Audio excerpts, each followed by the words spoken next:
Look at a newborn's face, soft breath, unlearned trust. Now look at the ruins of war, cities broken by hands like ours. Which image reveals our nature? Are we born good, only to be corrupted, or born selfish, only to be tamed by rules?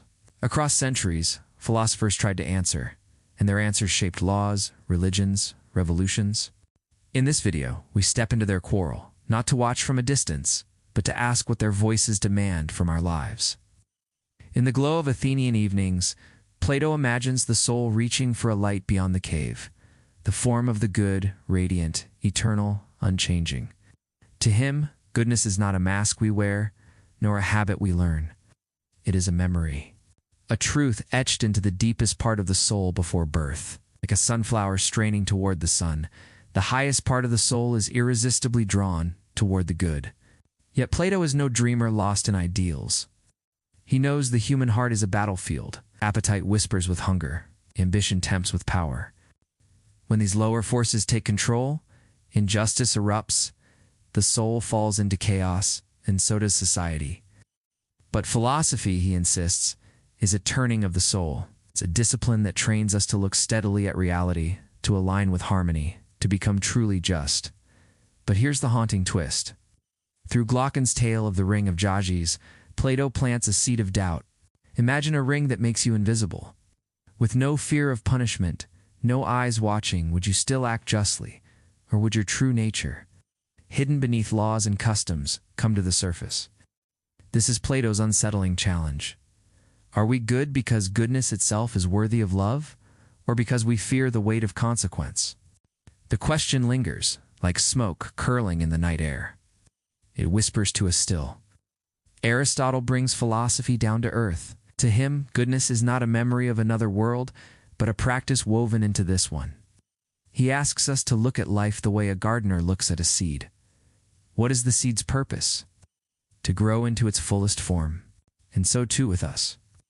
The good life, Aristotle insists, is the life in which we flourish, where our potential is fulfilled. But how do we reach it? Not by abstract ideas alone, but through action. Virtue, for Aristotle, is like a skill. You become just by doing just acts, courageous by practicing courage, temperate by restraining desire. It is the steady training of the soul where habits sculpt character the way a sculptor chips at marble until the statue emerges. And yet, Aristotle doesn't give us an easy answer. Virtue, he says, is always a balancing act, a golden mean between extremes. Too much courage becomes recklessness, too little becomes cowardice. The good person learns to navigate the middle, not by rigid rules, but by wisdom, by judgment, by learning to dance with life's complexities. Unlike Plato, who asked whether we would still be just if unseen, Aristotle raises another challenge. Can you become truly good without practicing it daily, in small choices, in the fabric of ordinary life? For him, goodness is not a question of theory. It is the rhythm of living well. Centuries later, Augustine listens to his restless heart. He notices a tension that is unmistakably human. The heart desires the good, but often in the wrong way. We are drawn to ourselves, to pride, to possession, bending even beauty into mirrors of our own longing.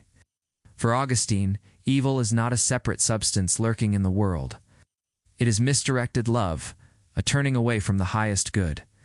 He calls this condition original sin, not as a punishment, but as a recognition of a flaw we feel intuitively, the crack in our nature that distorts desire.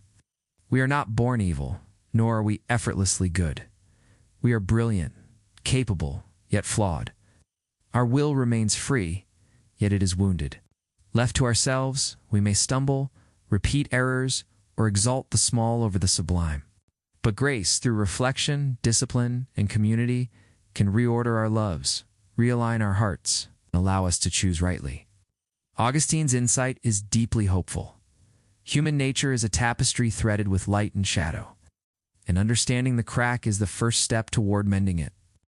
In his view, to confront our misdirected loves is to awaken to the possibility of true goodness, not as a mere habit, but as a choice we cultivate with awareness, intention, and care. Travel east to early China, where Mencius observes children playing near a well. Instinctively, he knows that if a child were about to fall, anyone watching would feel alarm, concern, even rush to help. From this spark of spontaneous empathy, he concludes that humans are naturally inclined toward goodness. Our hearts contain seeds of virtue, compassion, righteousness, propriety, and wisdom. But like any seed, they require cultivation. Society, education, and reflection nurture these seeds into moral actions. Mencius sees evil not as a human birthright, but as the result of neglect, corruption, or a life that starves these innate capacities. Goodness is latent, waiting for the right conditions to flourish. Yet Xunzi offers a starkly different vision. In the same bustling villages of China, he observes people driven by desire, envy, and self-interest. For him, left alone, human nature bends toward disorder, greed, and conflict. Virtue is not natural. It is hard-won, a product of ritual, education, and disciplined effort. Ethics are scaffolds we build to shape unruly impulses into harmony, like a sculptor chiseling a rough stone into form. Without structure, he warns, society would descend into chaos, and human selfishness would reign unchecked. For Xunzi, goodness is a crafted achievement, not an instinctive gift. Centuries later, Hobbes casts a shadow over this vision. He doesn't see people as seeds growing naturally, toward virtue or souls stretching toward eternal light. Instead, he asks us to imagine life without laws, without kings, without order, just raw human beings left to themselves. What does he find? Not harmony, not balance, but chaos. For Hobbes, our natural state is a war of all against all. Without rules, life would be solitary, poor, nasty, brutish, and short. We are driven by fear, by the hunger for power, by the instinct to survive. Trust is fragile, because anyone, friend, neighbor, stranger, might strike if given the chance. This is why Hobbes insists that we are not naturally good. We are naturally dangerous. Goodness, in his eyes, is not born from within. It is enforced. We create governments, kings, social contracts, not because we love justice for its own sake, but because we dread the alternative. Order is the cage we build to contain our darker impulses. And so Hobbes presses us with a chilling question. If goodness depends on fear and control, can it ever truly be called good? Or is morality nothing more than a fragile peace treaty signed under the shadow of violence? Then comes Jean-Jacques Rousseau, a voice like a mountain stream cutting through Hobbes' dark forest. Where Hobbes sees humans as wolves to each other, Rousseau sees something gentler, more innocent. He asks us to strip away palaces, cities, and the trappings of civilization. Imagine the human being in the wild. No crowns, no coins, no kings. What does Rousseau find there? Not war, not cruelty, but a creature moved by two simple instincts: the drive to survive and the capacity for compassion. For Rousseau, humans are not born evil. We are born free, tender, capable of empathy. Man is born free, he declares, and everywhere he is in chains. What corrupts us is not our nature, but society itself. The hunger for property, the climb for status, the inequality between rich and poor, these forge jealousy, pride, and violence. Civilization teaches us comparison, and in comparison, envy blooms. Where Hobbes makes government the savior of humanity, Rousseau makes it the culprit. The closer we move to society's glittering promises, the further we drift from our natural innocence. And so, he dares us to imagine a radical possibility. To recover goodness, we must unlearn the poisons of pride, greed, and domination. Rousseau's question lingers, almost utopian, almost heartbreaking. If we are born pure, but society corrupts us, is there a way back to that lost innocence, or is the garden forever closed? In 18th century Edinburgh, Hume watches human life. He notices that we are moved not by abstract reason alone, but by feelings, sympathy, empathy, and passion. For Hume, humans are neither inherently virtuous nor wicked. Our morality flows from our sentiments. We approve of kindness, courage, and generosity because they stir agreeable feelings in ourselves and others.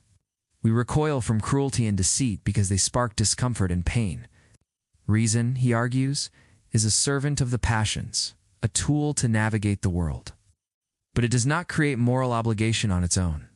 Goodness emerges when our natural sentiments align with actions that promote social harmony, while evil arises when selfish desires override sympathy. Hume's insight is subtle yet profound. Human nature is a dynamic interplay of feeling and habit, shaped by context, society, and experience. We are not born saints nor devils, but creatures whose moral compass is guided by the delicate dance of empathy and desire. Kant answers differently. Humans, he says, are bound by reason, capable of universal moral laws. For Kant, goodness is not a matter of inclination or sentiment. It is the will itself aligned with duty. Even when our desires pull us toward selfish ends, we can choose to act according to principles that could be willed as universal laws. What he calls the categorical imperative. Evil, then, is the deliberate choice to place personal desires above moral duty, a turning away from the law reason prescribes. Humans are not purely good by instinct. We are moral agents, endowed with the capacity to act ethically, even against our own inclinations. Kant imagines the moral life as a rigorous training of the will, a discipline that tempers natural impulses with reasoned principles. In this light, human nature is neither simply virtuous nor vicious. It is the arena in which freedom, reason, and responsibility wrestle, and where the possibility of true moral greatness emerges. Nietzsche interrupts, laughing at Hobbes and Rousseau. Good and evil are not eternal truths. They are inventions, masks, weapons forged in the long struggle for power. Once, in the dawn of humanity, good meant strength, vitality, the overflowing power of life itself. To be noble was to affirm existence, to act boldly, to create. But over time, the weak, those who could not conquer, rebelled. They flipped the script.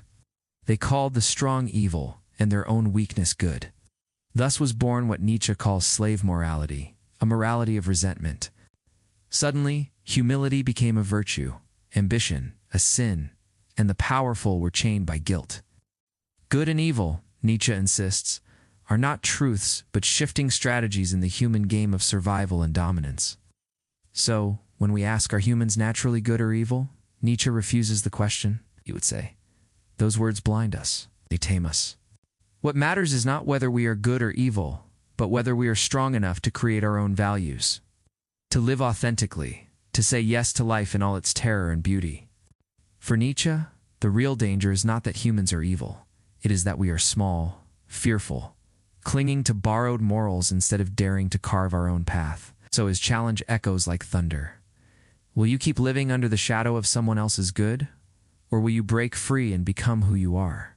In Vienna, Freud peers into the hidden depths of the human mind. He sees a turbulent battlefield within us, instincts, drives, and desires clashing beneath the calm surface of civilized life. Humans are not born moral or immoral. They are born with raw impulses, powerful and sometimes destructive. Civilization teaches us to repress and redirect these instincts, shaping behavior through law, norms, and conscience.